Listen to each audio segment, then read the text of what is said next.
Sahod, allowances at benefits ng pulis sa Pilipinas. 149,785 pesos. Ganito kalaki ang pwedeng sahurin ng isang pulis sa Pilipinas na may ranggong Police General. Noong 2018, nilagdaan ni Pangulong Rodrigo Duterte ang Joint Resolution No. 1 ng Philippine Congress na nagtatag ng base pay para sa mga uniformed personnel ng Sandatahang Lakas at PNP. Narito ang deskripsyon ng kanilang mga tungkulin at ang kanilang sweldo. Number 1. Patrolman o Patrolwoman. May sahod na 29,668. Ang mga patrolman at patrolwoman ay nagsisilbing mga unang lingkod at tagapagpatupad ng batas sa komunidad. Responsibilidad nila ang pagtugon sa mga insidente tulad ng krimen, aksidente at iba pang kaganapan. Sila ang nagpapatrolya, nagre-report at nakikipag-ugnayan sa mga mamamayan upang panatilihing ligtas ang kanilang mga lugar. Halimbawa ng kanilang ginagawa ay ang pagbibigay ng traffic assistance, pagtugis at pag-aresto sa mga suspetsadong kriminal at pagsasagawa ng community outreach programs.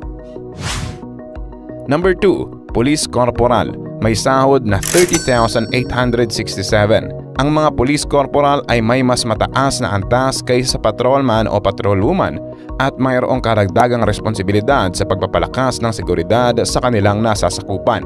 Halimbawa ng kanilang ginagawa ay ang pangunguna sa mga operasyon sa komunidad, paggamit ng advanced law enforcement techniques at pagtulong sa mga pag-organisa ng mga police personnel sa mga gawain. Number 3. Police Staff Sergeant. May sahod na 32,114 pesos. Ang mga Police Staff Sergeant ay nangunguna sa mga sangay o bahagi ng PNP at gumagabay sa mga mas mababang ranggo sa pagtupad ng kanilang mga tungkulin. Halimbawa ng kanilang ginagawa ay ang pagdadala ng mas mataas na antas ng liderato sa pagpapatupad ng batas at pagsasagawa ng mga pagsasanay sa mga mas bata pang pulis. Number 4. Police Master Sergeant. May sahod na 33,411. Ang mga Police Master Sergeant ay responsableng tagapamuno ng mga grupo ng mga pulis na may iba't ibang mga tungkulin. Halimbawa ng kanilang ginagawa ay ang pagpapatakbo ng mga malalaking operasyon, pangunguna sa pag-iimbestiga ng mga krimen at pagtulong sa mga bagong pulis sa kanilang pag-unlad. Number 5. Police Senior Master Sergeant. May sahod na 34,079 pesos. Ang mga Police Senior Master Sergeant ay may malawak na karanasan at karunungan sa law enforcement at criminal law. Halimbawa ng kanilang ginagawa ay ang pangangasiwa sa mga aspeto ng administrative at operational tasks, pagiging tagapamuno sa mga mahalagang proyekto at pagbibigay ng patnubay sa mga mas bata pang opisyal. Number 6. Police Chief Master Sergeant. May sahod na 34,761. Ang mga Police Chief Master Sergeant ay mga veteranong pulis na may malalim na kaalaman sa mga komplikadong issue ng law enforcement. Halimbawa ng kanilang ginagawa ay ang pagiging tagapangasiwa ng malalaking unit ng mga pulis, pagsasagawa ng intelligence operations at pagtulong sa pagpaplano at pagpapatupad ng mga security measures. Number 7. Police Executive Master Sergeant. May sahod na 38,366 pesos. Ang mga Police Executive Master Sergeant ay may mataas na ranggo sa organisasyon at karaniwang nasa administratibong posisyon. Halimbawa ng kanilang ginagawa ay ang pagdadala ng liderato sa mga mas mataas na opisyal, pag-oorganisa ng mga strategic initiatives at pagiging tagapayo sa mga importanteng desisyon. Number 8. Police Lieutenant. May sahod na 49,528 pesos. Ang mga police lieutenant ay mga opisyal na nangunguna sa mga kritikal na law enforcement operations. Halimbawa ng kanilang ginagawa ay ang pagpatupad ng mga patakaran at direktiba, pangunguna sa mga anti-crime operations at pag-organisa ng mga proyekto upang mapabuti ang law enforcement. Number 9. Police Captain.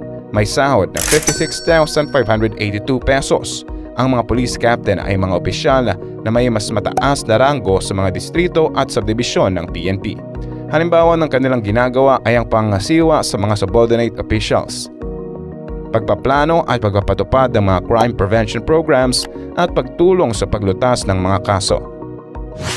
Number 10. Police Major. May sahod na 62,555 pesos. Ang mga Police Major ay mga opisyal na nangangasiwa sa mga malalaking distrito at mga operating unit. Halimbawa ng kanilang ginagawa ay ang pangangasiwa sa mga operations at mga tactical units, pagbibigay ng mga direktiba sa mga mas mababang rango at paglalatag ng mga plano para sa pagpapalakas ng seguridad. Kaalam, tulad ng pinangako ko para matanggap ang 20,000 free ebooks na makakatulong sa iyo, i-check ang link sa description at comment section ng video ito para mag-join sa ating exclusive Facebook group. Number 11. Police Lieutenant Colonel. May sahod na 71,313. Ang mga Police Lieutenant Colonel ay nangangasiwa sa mga pangunahing operasyon at mga programa ng PNP. Halimbawa ng kanilang ginagawa ay ang pangasiwa sa mga critical na crime prevention efforts, pagtulong sa paglutas ng mga organizational challenges, at pagtulong sa pagpaplano ng malalaking security operations. Number 12. Police Colonel. 80,583 pesos. Ang mga Police Colonel ay nangangasiwa sa malalaking lugar ng operasyon ng PNP at may malawak na otoridad. Halimbawa ng kanilang ginagawa ay ang pangunguna sa mga operasyon para sa pagpapabuti ng peace and order situation, pagpaplano at pagtupad ng mga strategic initiatives, at pagbibigay ng direksyon sa mas malalaking distrito. Number 13. Police Brigadier General. May sahod na 91,058 pesos. Ang mga Police Brigadier General ay mga high-ranking opisyal na nangangasiwa sa malawakang law enforcement efforts.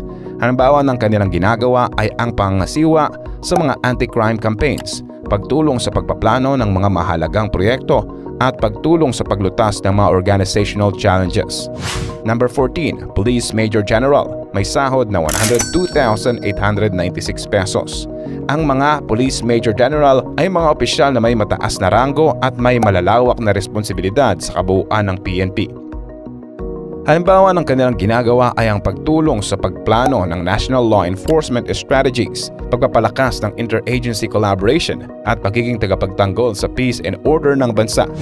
Number 15. Police Lieutenant General. May sahod na 125,574 pesos. Ang mga Police Lieutenant General ay mga top-ranking officials na tumututok sa malawakang security concerns ng bansa. Halimbawa ng kanilang ginagawa ay ang pagpaplano at pagpapatupad ng mga pangunahing seguridad na programa, pagbibigay ng guidance sa mga mas mababang rango at pangangasiwa sa pagpapalakas ng PNP bilang isang institusyon. Number 16. Police General. May sahod na tumataginting ng 149,785 pesos. Ang mga Police General ay mga pinakamataas na ranggong opisyal sa PNP at pinuno ng buong organisasyon. Halimbawa ng kanilang ginagawa ay pangangasiwa ng kabuuan ng PNP, pagtulong sa pagpaplano ng national security policies at pagbibigay ng direksyon sa mga pinakakritikal na law enforcement operations ng bansa. Bukod sa kanilang mga sweldo ay narito pa ang iba pang mga benepisyo para sa mga pulis ng PNP. Una, ang regular subsistence allowance na nagkakahalaga ng 150 pesos kada araw ang nagbibigay sa kanila ng dagdag na pondo para sa kanilang pagkain habang nasa serbisyo, upang masiguro may sapat silang sustansya habang nagsasagawa ng kanilang mga tungkulin. Nariyan din ang clothing allowance na nagkakahalaga ng 200 pesos kada buwan na tumutugon sa pangangailangan ng mga pulis na magkaroon ng maayos at profesional na itsura sa pamamagitan ng pagbili ng mga damit na kinakailangan sa kanilang serbisyo bilang law enforcers. Dahil sa panganib na kanilang kinakaharap araw-araw, mayroong ding hazard pay na 540 pesos kada buwan. Ito ay pagkilala sa kanilang katapatan at dedikasyon sa pagharap sa mga panganib na sitwasyon.